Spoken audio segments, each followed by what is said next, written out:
Bonjour les filles Silver on the Run. Alors on continue notre vidéo avec notre podologue préférée, chouchoutée, c'est Dom, c'est une amie qui est une superbe femme Silver on the Run. Je tiens beaucoup à le dire.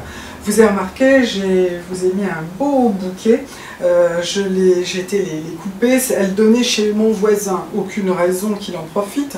Je ne suis pas très gentille, non, en fait, c'est parce que je voulais faire ce petit bouquet et vous en faire profiter. Des hibiscus, notamment des hibiscus pays d'ailleurs, hein, qui poussent comme du chien-dent ici. Voilà. Alors, on y va. Là, maintenant, Dom, c'est les chaussures, les escarpins. Oui, donc alors, les escarpins, là, on tient nos escarpins, on s'amuse avec tout ça. Raconte-nous un petit peu ce que tu en penses des escarpins. Bon, l'escarpin, c'est la chaussure dite habillée. Mais en fait, on s'aperçoit qu'on porte des escarpins tout au long de l'année, plus ou moins haut, mais toujours avec cette même forme, une découpe fermée, légèrement ouvert derrière avec des petites brides, mais c'est toujours cette forme escarpin. Donc moi j'aime pas, personnellement j'aime pas trop pointu, et je trouve que c'est pas non plus très élégant, surtout si on a un pied un peu grand. Ah ouais, ce goût pointu, c'est d'abord c'est pas très, ça fait un grand pied. Oui, ensuite vous avez cette forme pointue qui, si vous avez le pied un peu carré, c'est pas l'idéal non plus, mais bon, il y a toutes les formes, bout pointu, bout carré, bout arrondi, etc. Au niveau talon, c'est pareil, vous avez des talons plus fins, voilà, plus fins, un petit peu plus épais, hein, et puis éventuellement, ah oui, je les adore celles-là. Légèrement compensées. Et là, celles-ci, elles sont très particulières parce que c'est une marque américaine, et je trouve que le talon a quelque chose de très sympa. Donc après, le compensé. Oui, on y est, voilà. On sur le compensé. Avec des hauteurs de talons différentes. Alors, voilà. Moi j'ai. Vous avez ce compensé plus bas qui lui est plus trotteur.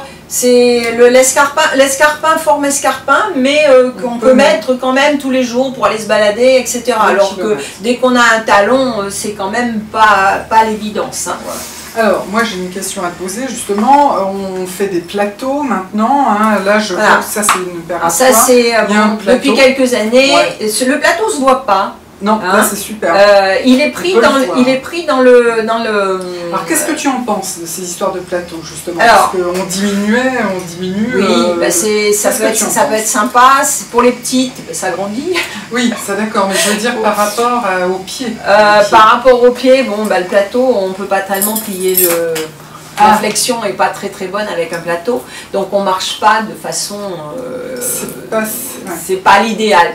Mais bon, ça a été laissé la mode, il ne faut quand même pas exagérer, il faut rester raisonnable. Et c'est quand même la chaussure que vous pouvez mettre pour sortir, sauf si vous allez danser. Je vous conseille de prendre quelque chose de très confortable et pas l'escarpin à plateau. Hein. Enfin, ça c'est une autre histoire. D'accord. Oui, écoute, on va voir peut-être d'autres... je vais peut-être te poser d'autres questions, parce que je crois que j'ai d'autres questions à te poser à ce sujet. Moi, j'ai une paire de chaussures qui est en serpent, pareil, soldée, hein, sincèrement. Qu'est-ce que tu en penses, les serpents, les crocos? Est-ce que c'est bien? Est-ce que c'est pas mieux de toute façon qu'un bon cuir? Qu'est-ce que tu en penses de ça? De toute façon, au niveau escarpin, on en fait en cuir, on en fait en serpent, on en fait en croco, on en fait en plastique, on en fait en vernis. Donc après, je pense que quand on essaie une paire de chaussures qui est un escarpin, il faut quand même savoir ce qu'on veut en faire. Et à partir de là, choisir en rapport de ce qu'on va en faire. Si c'est pour le mettre avec une tenue, on peut se permettre d'avoir des chaussures dans lesquelles on ne va pas être peut-être super bien. Mais si c'est un escarpin à tout aller, c'est-à-dire pour mettre avec beaucoup de choses qui d'une couleur neutre, noire, marine, marine, beige, et qui va se mettre un peu avec plein de choses, parce qu'on met aussi de l'escarpin avec des pantalons.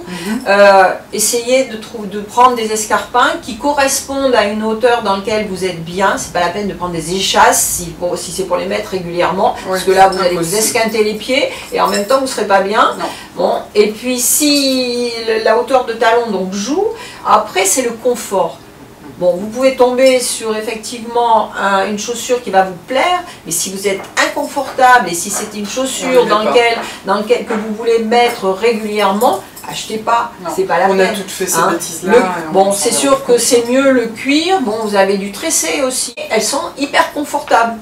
Donc bon, je pense qu'elle ne fera pas un marathon avec, c'est sûr. Mais bon, on peut aller se balader une heure ou deux avec des chaussures comme ça, parce qu'elles sont confortables, parce qu'elles sont souples, parce qu'il n'y a pas de différentes coutures et autres barrettes et autres qui peuvent gêner. Moi, personnellement, je préfère le cuir. D'accord, ça tu nous l'avais déjà. J'ai une question à te poser parce que j'ai vu ça dans ta paire de chaussures. Voilà, je ressors, regardez ce qu'elle nous met, c'est quand même podologue. Explique-moi, qu'est-ce que c'est que cette histoire?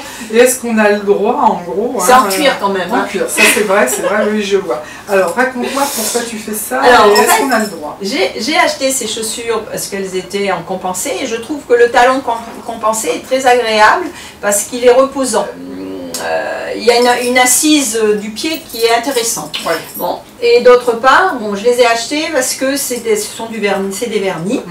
Et en général, le vernis, c'est relativement dur. Et là, quand je les ai mis au pied, essayés, j'étais comme dans des pantoufles et je me suis aperçue c'était du vernis mais qui n'était pas doublé.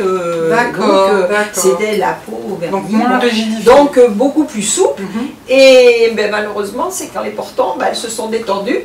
Et donc, pour que je sois mieux tenue et pour pas les échapper, j'ai mis une petite semelle à l'avant qui me permet d'être relativement bien confortable. Alors, est-ce qu'on a le droit? Donc c'est quelque chose de possible. C'est pas l'idéal quand même. Mais bon, là en l'occurrence, ça me permet de les mettre. Moi j'ai beaucoup de chaussures, donc je les garde. Je mets pas les chaussures la même paire de chaussures tous les jours. Donc ça va quoi, c'est bon. D'accord. Alors, moi je veux revenir sur une paire de chaussures qui est magnifique, elle est superbe. Je sais pas qu'est-ce que c'est. Ah mais oui les filles, ça y est, j'ai vu, vous savez quelle marque? Céline. Je suppose que tu les as eu en solde parce que je te connais, voilà, tu les aurais jamais achetés autrement. C'est splendide, voilà une paire de chaussures. J'ai mis 2 ans quand même. Voilà, bon d'accord. Dom, elle persévère, ça, jamais elle lâche le bout de gras, jamais. Le magasin qui les faisait ne soldait pas cette paire-là, et il n'y avait que celle-là que je voulais. Bon, elle a attendu, patience les filles par moment. Ce qui va nous permettre de passer justement à un sujet que l'on va voir, et je pense que je vais te demander de les porter, de les mettre au pied, et nous parler peut-être de ces découpes des alus valgus. Nicole Tonnel, de Bel et Bien dans votre peau, on avait parlé, elle avait fait une petite séance comme ça, elle l'avait écrit, et elle avait parlé de ces alus valgus et de ces opérations d'ailleurs. Voilà, donc allez, on passe, tu vas les porter et puis tu vas nous dire tout là-dessus.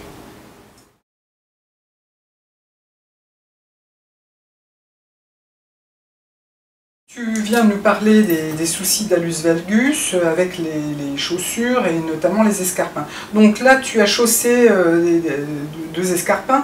Raconte-nous ce qu'il en est, justement. Alors, au niveau des escarpins, le seul problème, c'est les découpes. À partir du moment où c'est très découpé, le problème, c'est la pression et la forme, enfin la pression et la position du pied dans l'escarpin qui va peut-être entraîner la déformation de la tête du métatarsien et du gros orteil.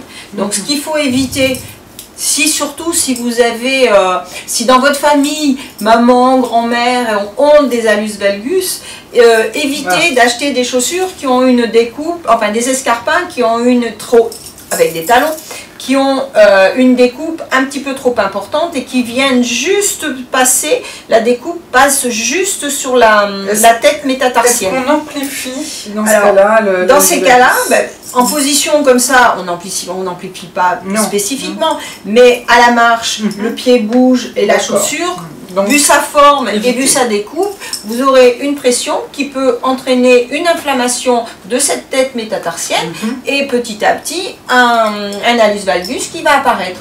Alors effectivement, si en plus vous êtes sur un terrain héréditaire, c'est à tous les coups c'est gagné. Hein. D'accord, ok.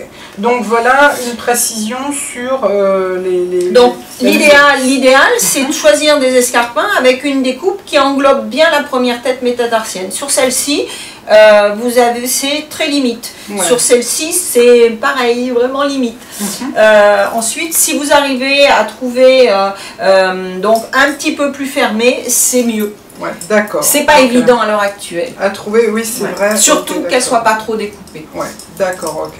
Bon, ben merci pour ces précisions. Allez, on vous fait des gros bisous. On vous dit à bientôt pour une autre vidéo. Et puis passez une excellente semaine. Je vous embrasse bien fort. Bisous. Ciao, ciao. La prochaine fois que vous achèterez des chaussures, pensez à nous. Mais bien sûr qu'elles vont penser à nous, ça c'est sûr.